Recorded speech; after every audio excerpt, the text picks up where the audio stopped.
Norte dá de ser rico, afluente, consumista, sem ter política de acolhimento, sem ter política de integração, sem ter política de assimilação. Pareceu que os tratávamos como se fossem os ratinhos da beira que desciam para as ceifas do Alentejo e, no fim da tarefa, regressavam às suas terras. Vieram para ficar. E o terem vindo para ficar fez com que um conceito que foi dominante na evolução política da Europa, queremos ser em cada país uma nação, receio que em muitos domínios o conceito de multidão precise ser adotado para lidar com alguns problemas que nós costumamos chamar problemas da nação e de cada um dos países. Tudo isto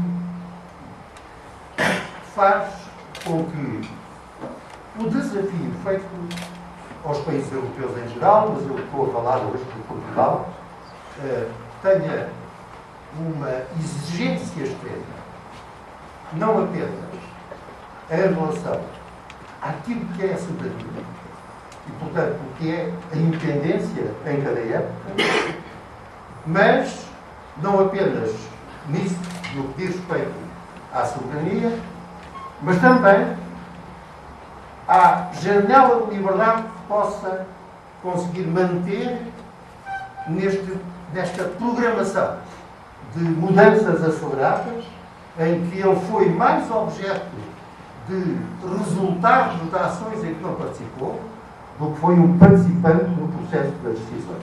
Foi isto que aconteceu. E isto tem muito a ver com a nossa antiga relação com o que chamávamos de ultramar, as províncias ultramarinas, o regime colonial do mundo com sede do poder nos países ocidentais.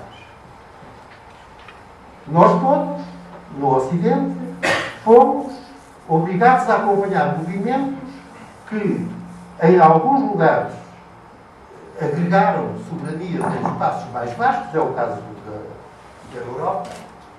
Noutros lugares, levaram à decadência do estatuto internacional e com alguma dissolução, como foi o caso da Rússia. Alguns enganos de perspectiva, como foi o unilateralismo americano, até agora. Mas, em todos os países que tiveram responsabilidades naquela ação de tratar o resto do mundo como se fosse a ser a volta que nós devíamos montar de acordo com os nossos modelos de comportamento, nós em Portugal também encaramos esse problema. E eu imagino que, devendo nós assumir que as soberanias da entrada do milênio não vão ter todas as mesmas capacidades, mas todas se vão aproximar de soberanias cooperativas ou soberanias funcionais, a luta por uma janela de liberdade é comum a todos os países que tiveram essas responsabilidades. Também nós temos que lutar por uma dessas janelas de liberdade em relação a estes países. E a CPLP corresponde a esse projeto. E é muito interessante lembrar que é talvez um dos poucos acontecimentos da vida de um país, na cena internacional, em que a utopia desta à realidade. Porque na base de todo este movimento está uma utopia, que foi a utopia do Quinto Império. Se eu consigo ler o que é que aconteceu ao longo do pensamento dos portugueses. E isto parece-me tão mais importante quanto é certo, que nós estamos na época em que estamos a festejar o centenário do Padre António Vieira, que foi, como sabem, o maior responsável pela ideia do Quinto Império e do sebastianismo. Eu sei que é uma injúria imaginar que o Padre António Vieira supunha que o Dom Sebastião havia de aparecer em carne e osso para nos dirigir. Mas aquilo que ele certamente acreditava é que alguém podia encarnar os valores do espírito do sebastianismo. E justamente é interessante verificar na evolução dessa mitologia dessa utopia, que teve o último intérprete no Agostinho da Silva, que também estamos a saudar, de ser verdade. É interessante notar que, para eles, a língua foi um elemento fundamental. Não apenas o padre é o herói da língua, não apenas isso, mas, na verdade, a convicção de que a língua transporta valores e que não podemos nunca estar seguros sequer que a língua não desapareça, mas os valores que a língua transporta. Nós já não falamos latim, mas em muita larga medida somos romanos. E essa ideia.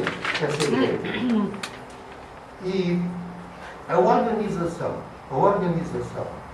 desta nova experiência portuguesa da janela de liberdade, a CPLP, fez da língua a trave mestra da solidariedade que os Estados vão assumir. E, mais uma vez, esta luta pela janela de liberdade, que me parece que deve ser assumida por qualquer governo responsável, exigiria uma profunda meditação e teorização da mudança das responsabilidades e desafios internacionais. E porquê? Porque, em primeiro lugar, cada um dos países que entram na CPLP tem uma circunstância, no sentido rigoroso da circunstância, completamente diferente. Por um lado, estão situados em continentes diferentes. É das poucas organizações transversais.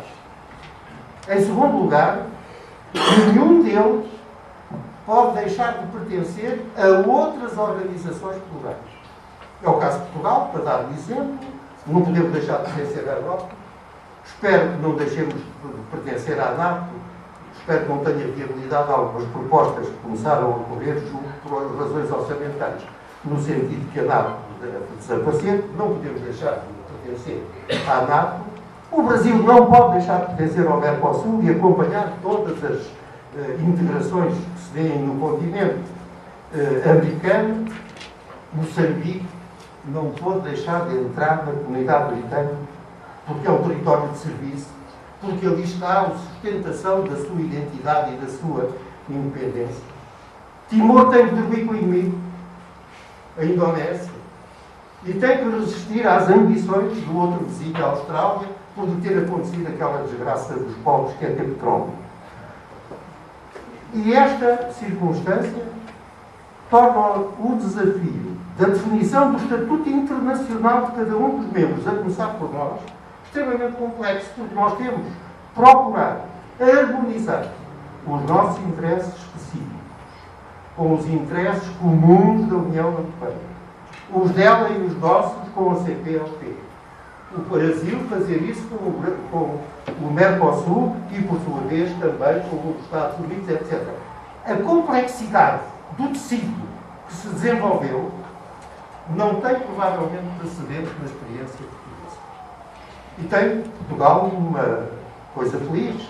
É que, provavelmente, não há nenhum país que tenha tido uma diplomacia de uma qualidade equivalente à do Vaticano como foi Portugal.